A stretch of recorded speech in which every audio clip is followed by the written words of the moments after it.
Good afternoon friends, आप सभी का स्वागत है आपके अपने चैनल वर्चस में। मैं ध्रुव तनखर, फॉर्मर एसबीआई पीओ।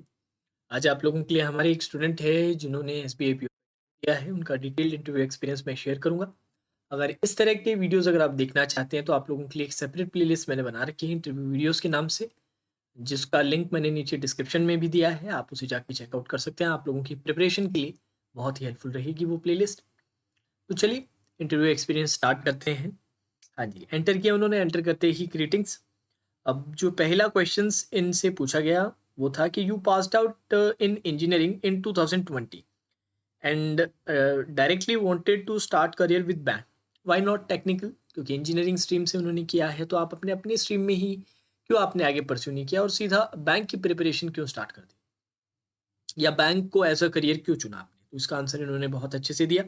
अब उस पर एक फॉलो क्वेश्चन ये पूछा गया, तो देन आपकी डिग्री का तो कोई यूज ही नहीं रहा। इसके लिए भी वो प्रिपरेशन करके गए थे। ये कॉमन क्वेश्चंस हैं जो आप सभी से पूछे जा सकते हैं, तो इनको अच्छे से तैयार करके रखिए। देन इनसे पूछा गया, क्योंकि इन्होंने हॉबी में मेंशन किया था क्रिकेट, तो जो अभी करंटली जो इंडिया और इंग्लैंड के बीच में जो टेस्ट मैच चल रहा है उसका करंट स्कोर उनसे पूछा गया। अब फिर से एक पैनलिस्ट ने इनसे पूछा, will you be satisfied with your job as a PO? क्या आप सेटिस्फाइड होंगे आप अपने जॉब से? तो इसका आंसर इन्होंने दिया। देन इसके बाद फिर कुछ रैंडम क्वेश्चंस इनसे पूछे गए, जैसे कि number of streets in India और recent ones and their capitals. Then इनसे पूछा गया, who won the recent Bharat Ratna award, what is the highest peak of India? उसकी हाइट पूछी गई, it's height. And then which is the second highest peak of India, ये भी पूछा गया। Then coastal length of India पूछी गई, बॉर्डर लेंथ ऑफ इंडिया पूछी गई। ये रैंडम क्वेश्चंस हैं जो यहाँ पर इनसे पूछे गए हैं। देन इनसे नेक्स्ट क्वेश्चन पूछा गया, SBI branches are all over the India, will you be able to cope with the posting places? क्योंकि एसबीआई की जो रीच है हर कोने में है हमारे देश के, तो पोस्टिंग आपकी कहीं पर भी हो सकती है, किसी भी स्टेट में, किसी भी सर्कल में हो सकती है, उसमें भी रिमोट से रिमोट एरिया में भी हो सकती है। तो इस चीज के साथ क्या आप कोप अप कर पाएंगे, क्या इससे डील कर पाएंगे? तो इनका आंसर इन्होंने बहुत अच्छे से दिया। देन इनसे पूछा गया, which places have you visited in your life and follow up question on that. कौन कौन सी जगहें आपने विजिट की है? ये इंपॉर्टेंट है कि आप अलग अलग जगहों पे जा पाए हैं, विजिट किया है या फिर रहे हैं।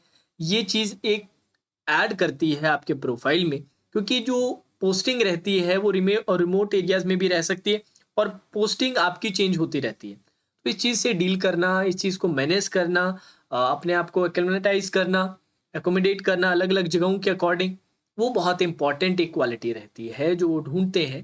ठीक है, तो इसका आंसर इन्होंने बहुत अच्छे से दिया।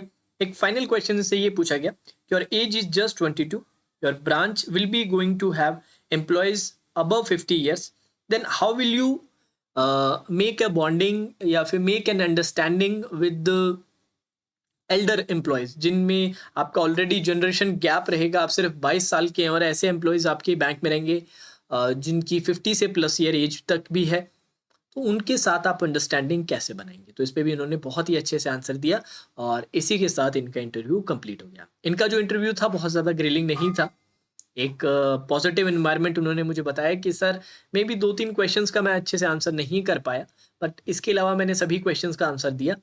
काफ़ी कोऑपरेटिव था पूरा का पूरा पैनल जो था, बहुत ही पॉजिटिव एनवायरनमेंट था और ग्रिलिंग वाला एटीट्यूड नहीं था। तो ये इनके लिए बहुत ही अच्छा एक इंटरव्यू गया है।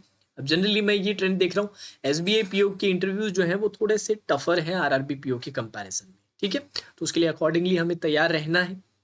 जो जो चीज़ें प्रिपेयर कर रहे हैं उसे अच्छे से कीजिए और साथ ही साथ इस बात का ध्यान रखिए कि जब आप इंटरव्यू में जाते हैं, आपका जो पोस्चर है, आपका जो डिमीनर है, आपका जो एटीट्यूड है, वो सबसे ज़्यादा प्रायोरिटी पे होना चाहिए। सबसे इंपॉर्टेंट चीज़ वो रहती है। Even if you don't know A answer, don't know A questions answer, उस केस में भी काम रहना है, अननेसेसरी पैनिक नहीं करना है। ये बहुत इंपॉर्टेंट है क्योंकि वो आपको प्रेशराइज करेंगे, वो देखना चाहते हैं उस सिचुएशन में आप कैसा रिएक्ट करते हैं। ठीक है, तो ये बहुत इंपॉर्टेंट पॉइंट है जिसके रिगार्डिंग आपको हमेशा अवेयर रहना है, कॉन्शियस रहना है कि ऐसा नहीं होना चाहिए कि कोई क्वेश्चन मुझे आता नहीं, या 2 या 3 लगातार क्वेश्चंस नहीं आ रहे तो मैं पैनिक कर जाऊँ, या फिर सामने से रिएक्शन ऐसा आ रहा है कि यार मैं जो भी बता रहा हूँ वो सेटिस्फाइड ही नहीं है, सब उन्हें ऐसा लग रहा है गलत है, तो भी परेशान नहीं होना। ठीक है, तो चलिए दोस्तों, आज के सेशन में इतना ही। Now that's all for today session. Take care.